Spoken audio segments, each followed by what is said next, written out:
Well, hi folks. I'm coming to you from the North Woods today to talk a little bit about camping. I'm sure many of you have been camping. For most people, camping means going to a state park or a campground, what I would call car camping. That can sure be a lot of fun. You go with a group of friends, stay up late, roast marshmallows, and good times all around. However, as you may have noticed, there are some drawbacks to car camping. You're not really all alone. You're not swallowed up in the wilderness. There are a lot of other people around. You may or may not share their taste in music.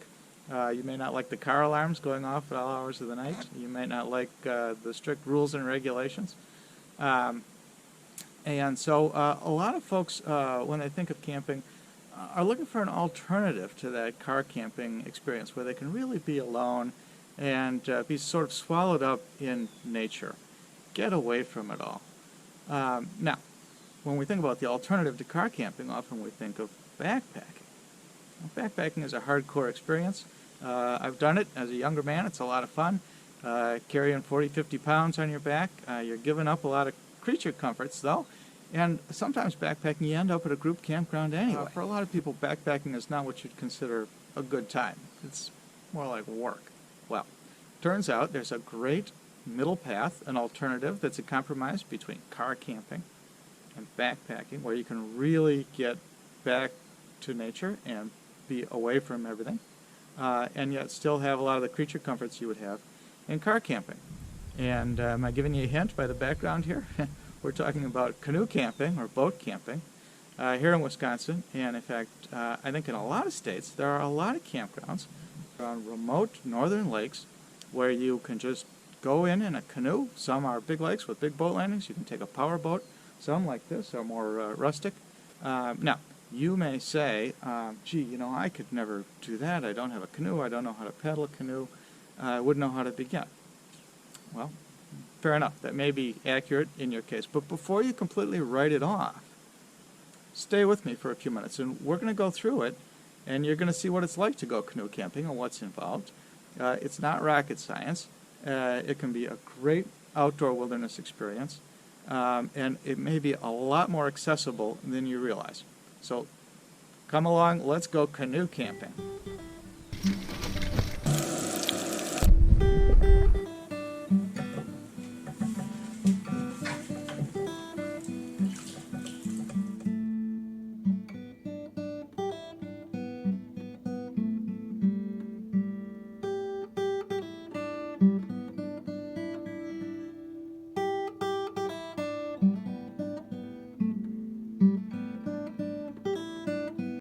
Let's take a minute to talk about what we pack here. As I said, canoe camping, you get some creature comforts that you certainly don't get backpacking, because you can haul a lot of stuff. Even if you're going with two people, you still have a ton of room in a canoe. So let's talk about some basics. First of all, the canoe is basically symmetrical, front to back, at least most of them are. Since I'm paddling by myself, I want to keep the center of gravity as close to the center as possible. So I'm going to sit in the back and turn around. Now, if you should be inspired to buy a canoe, very important to watch out for one thing. A lot of canoes, especially the older aluminum canoes, have a thwart, a cross piece, right across here. And that makes it impossible to turn around and paddle the canoe with one person and have any hope of controlling it. You have to be in the middle and have the center of gravity in the middle if it's windy. Also, you'll notice in front of me here, I've kept all of this room clear, because if it does get windy, I immediately go to my knees and get down here and move my body forward, and that'll move the center of gravity even further forward and also lower the center of gravity in the boat. I'm going to fish my way over to the campsite, so I've got my fishing poles handy, my tackle box. This is a little craft project I made for myself, just a little shelf that sits in here so that I can put my fishing lures and whatnot on there. When you think about your gear, get a seal sack, because if you think you're going to just put your sleeping bag and your clothes in a plastic bag and that's going to keep it dry, I guarantee you'll be sleeping in a wet sleeping bag. Bottom of the canoe always gets a little bit of water in it, and it gets, even loading it up here now, you see it's sandy and muddy. That seal sack is really what you need to keep stuff dry. Garbage bag is not going to do it. I do take a plastic tarp that can sit on the bottom of the boat. A little cooler, as I said. Hey, I got cold beer in there, man. I got fresh milk, bacon, and eggs for tomorrow morning. I've got my bear spray here. There are bears in this area. You know, they're black bears. People think about being alone in the wilderness and think about wild animals. I recently looked this up on the internet, if I can believe my source. In the last 100 years, there's never been a case of a human being killed by a black bear in Wisconsin. Zero. Same is true for wolves, same is true for mountain lions. Yeah, every once in a while, somebody who really makes some stupid decisions gets bit or clawed by a bear, you know, if you have food in your tent or something. Nevertheless, I don't want to break Wisconsin's perfect record. Bring in the bear spray. And you don't want bears to get used to being around people. You want bears to be afraid of people. It's healthy for the bears, and it's certainly healthy for the people. So that's it. I am packed up, and we'll get on the lake and go canoe camping. I think I mentioned there's exactly one campsite on this lake. It's about 400 yards ahead. There's one little yellow sign there. For years you couldn't see the sign until you walked right up to it or paddled right up to it. Now it looks like somebody's come up and cut away some of the brush back there so you can see the sign. So maybe not the well-guarded secret that it used to be, but nevertheless, it'll be obvious when we get over there if anybody's been here or how recently.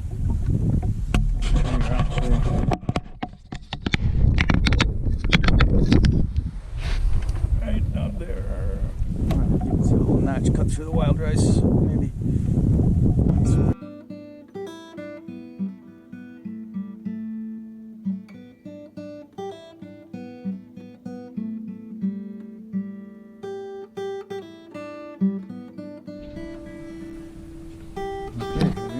PT1. Anyway, we'll get unloaded. I can see already by looking at the path that somebody's been here recently. Maybe just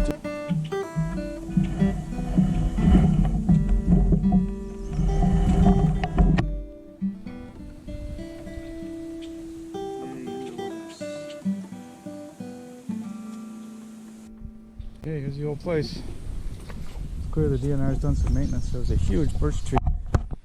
That dead one you see right in front of you. It was lying across the campsite here. And you can tell people have been back here a little bit.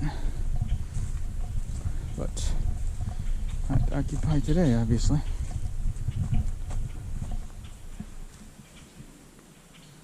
So cool. Let's get set up and then we can maybe grab a bite to eat and get back fishing. Excellent. Now this is camping.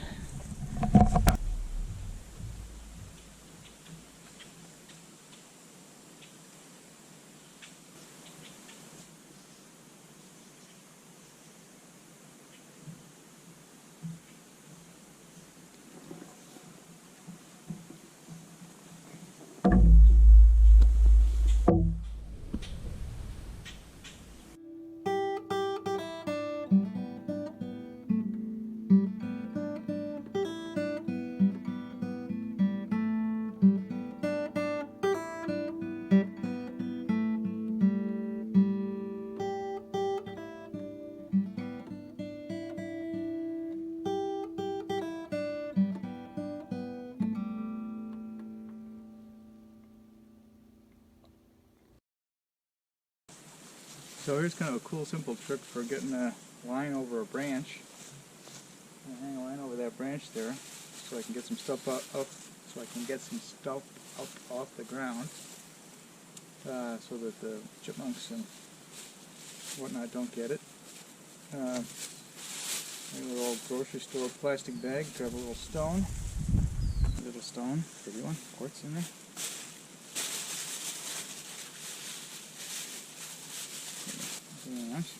People try to tie a rock on the end of a rope. It's really difficult to do. If you've ever tried it, you know. But this is easy to do. Whee! And that's where I can hang my everything I want to get off the ground.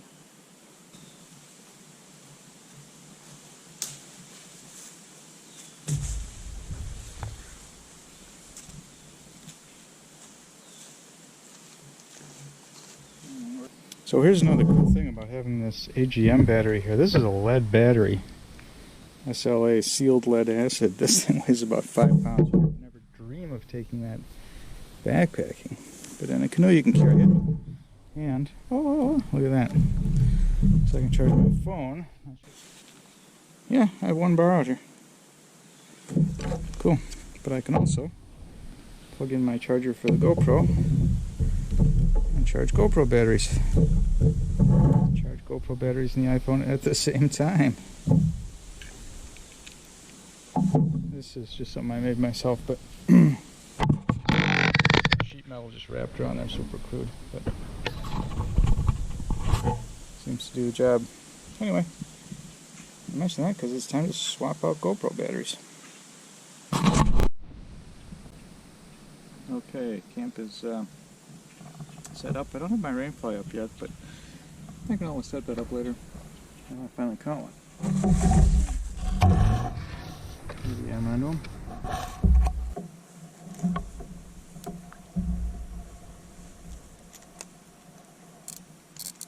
Same spot. Around that time. Oh, that's a keeper.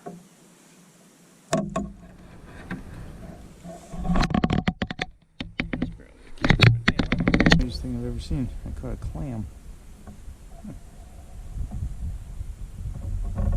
Okay, it's not the strangest thing I've ever seen, but should we catch a clam? Well, I caught 8 bluegills. Threw away the 3, or threw back the 3 smallest ones.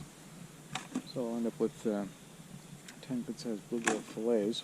Got to be really careful about the smell. So I normally wrap those up in newspaper and then incinerate that newspaper completely in a campfire. The last thing you want is little bits of fish residue lying around your campsite to attract whatever lives here. Boy, you're going to really feel it getting colder, and I think if it does clear up, well, the forecast said it's going to be 45 tonight, so I have a mummy bag and actually a little extra blanket that I grabbed out of the car on the way over here, so I won't be cold, but I can feel it's cooling off, that's for sure. Anyway, let's fillet some fish, get going.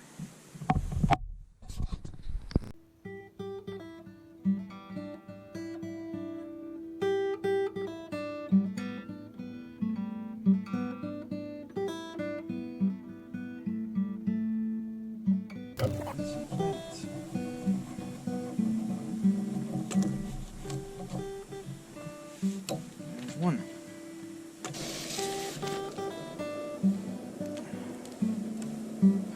Oops. Otter.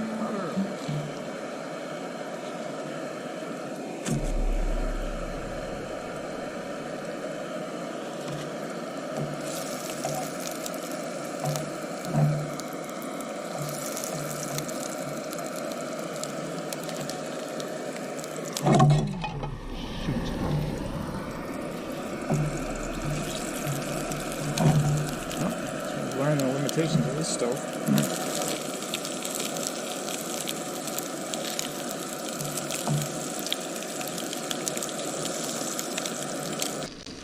That looks like a pretty decent little supper.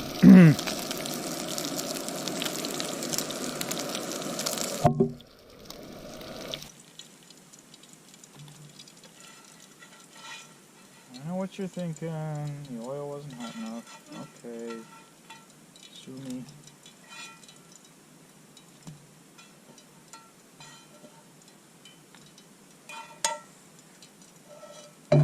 Hey, check this out. Tartar sauce. Huh? Do I know how to live or what? Alright. Now, see if I can eat this before the mosquitoes eat me. Oh, wow, I was hungry.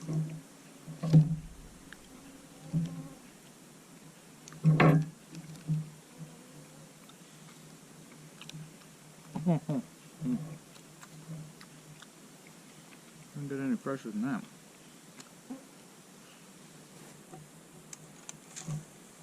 Oh, sure enough.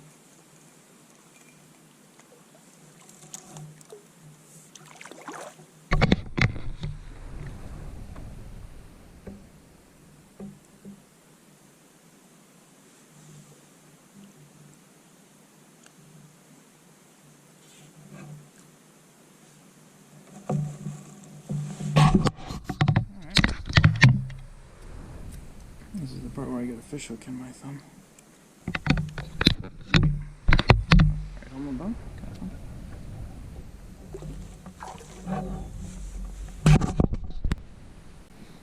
Well, a large mouth on my sunset cruise. No visitors to the camp here while I was gone. That's good. So I'm going to get a little campfire going here. Get things kind of tidied up for the evening. And I would have a beer. I was up early this morning. I was up at 6 this morning. It's early for me. My bed's going to feel really good. But first, a little R&R. As if what I just did for the last hour wasn't R&R, right? Oh, this is camping. This is good. Whoa, good morning.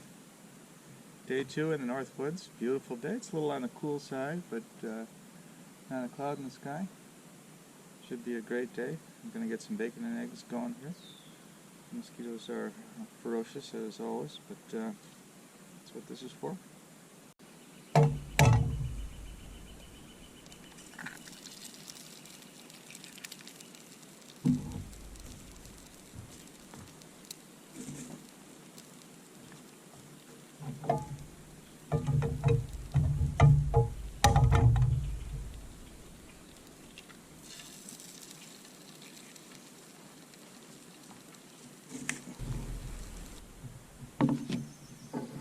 Perfect camping breakfast.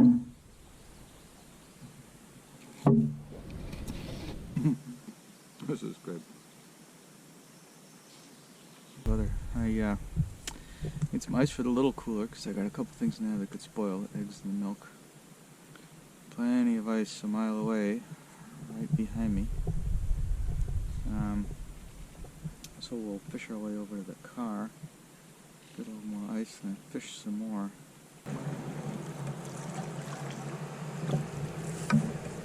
You are now leaving Irving Lake.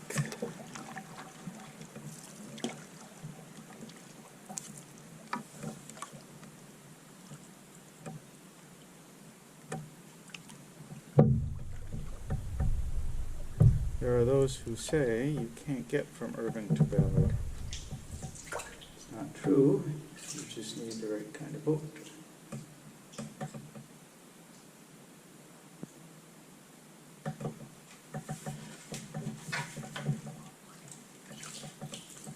You are now entering Ballard Lake.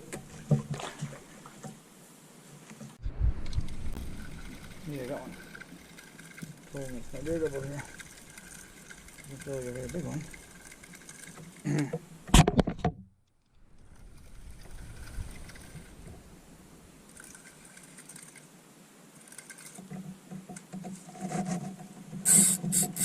Take that back.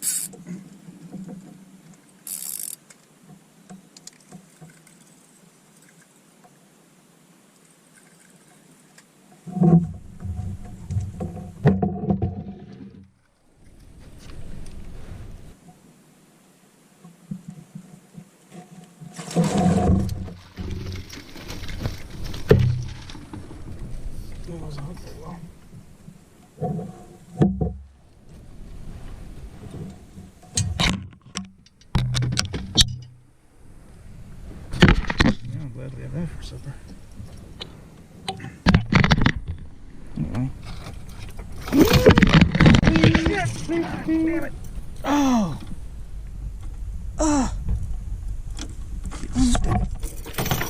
Shit!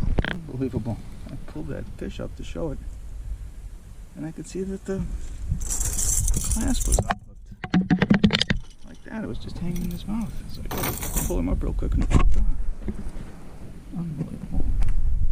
Shoot. Pretty good. Look at that. Ooh, geez, something just jumped over there behind me. Okay, here's the sum of our production. Yeah, the mosquitoes have finally subsided a little bit. I don't know if this is because I built a fire. I built the fire yesterday and that sure didn't help a bit. Or if it's that spray is finally taking hold, or the sun went down, or what, but here. Useless. See, it even says yard and camp. It's not just for backyards. This This is a camp. Anyway, I want my money back. Debating, do I put breading on these? Sure, why not? Got it. A little shore lunch on these. Fry them up in oil, just like I did last night. I think I'll forego the potatoes tonight. Do have a can of beans I could heat up. A couple other things. We'll see. Plenty of options. Fish fry number 2. Bluegills. There's a crappie in there somewhere. Big ones. Yeah. Are they good? I slept with a rock last night. Warmed that up by the fire. My left leg kept getting cold. Maybe I have a circulation problem in my left leg. Warmed that up, not too hot. Wrapped it up in my blue jeans there. That solved the problem. But just kind of outside my sleeping bag, but I could just kind of cuddle up to that. What do they call that? A miner's wife? Okay, it's a beautiful day.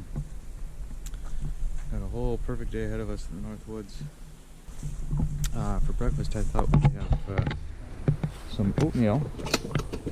Got some oatmeal here.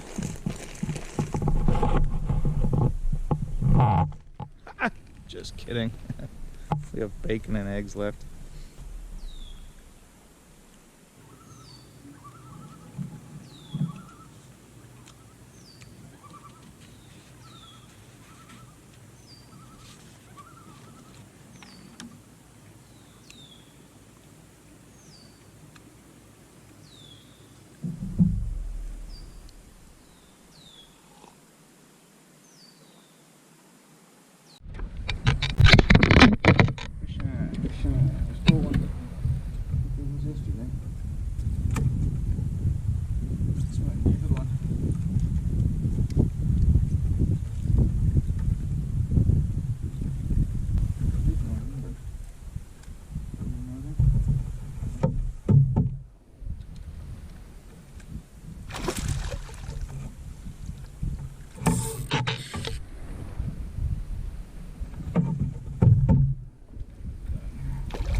Got another one. This one's even a little bigger.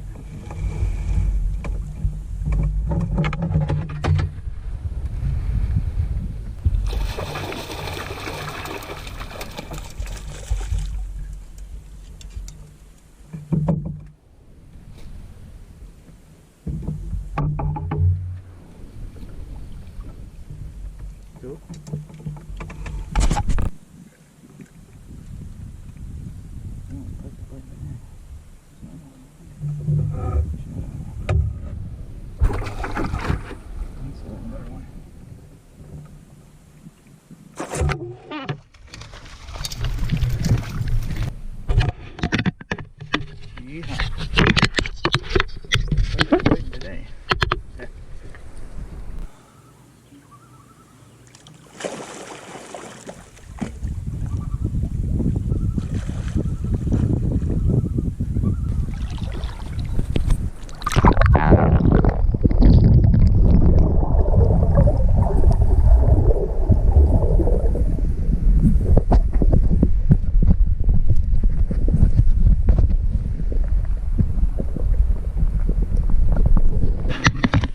Okay, well, day 3 was pretty awesome.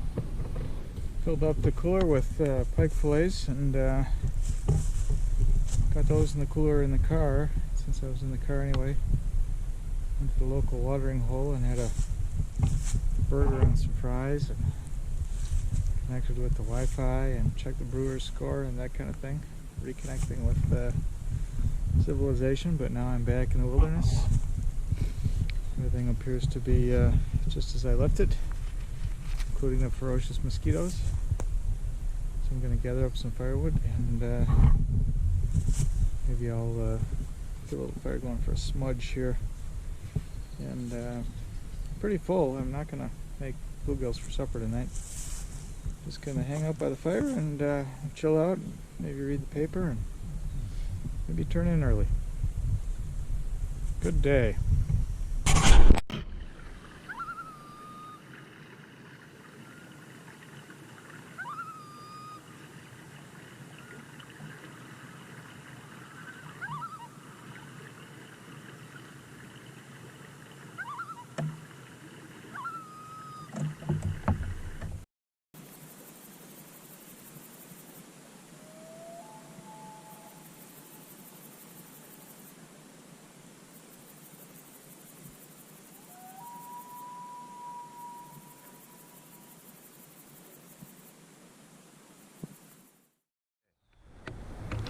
Day 4, alone. Survived the night. Boy, the loon calls last night. I don't know if I captured any of that audio on the GoPro, but it was one of the most haunting, evocative, quintessential loon calls I've ever heard. Alright, so we're going to keep breakfast simple this morning. We're going to pack up and hopefully get out of here by 11 and get on the road by noon. So, should be pretty easy to do, and we're just going to have some coffee and some Cliff Bars or whatever for breakfast, and then we'll set to taking things down and packing up. Well, here we are packing up. Always kind of a sad part of the trip, but great trip, great weather for packing up. For some reason the bugs are leaving me alone this morning, and so not too sad today. So, yeah, we'll get packed up here, huh?